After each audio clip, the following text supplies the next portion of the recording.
9 মে বৃহস্পতিবার সকালে চট্টগ্রামের কর্ণফুলী নদীতে বাংলাদেশ বিমান বাহিনীর একটি প্রশিক্ষণ বিমান বিধ্বস্ত হওয়ার ঘটনা ঘটে।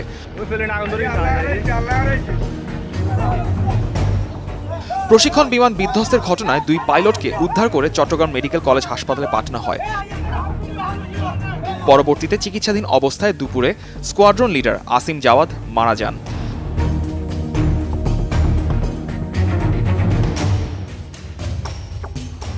পতেঙ্গা থানার ভারপ্রাপ্ত কর্মকর্তা কবিরুল ইসলাম এই মৃত্যুর খবর নিশ্চিত করেছেন।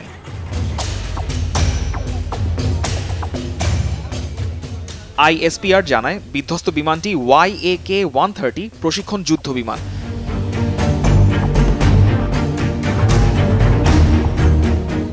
আইএসপিআর আরও জানায় যুদ্ধ বিমানটি যান্ত্রিক ত্রুটির কারণে পতেঙ্গা এলাকায় দুর্ঘটনায় পতিত হয়। এর আগে সদরঘাট নৌ পুলিশ জানায় কর্ণফুলী নদীতে প্রশিক্ষণ বিমানটি আছড়ে পড়েছিল।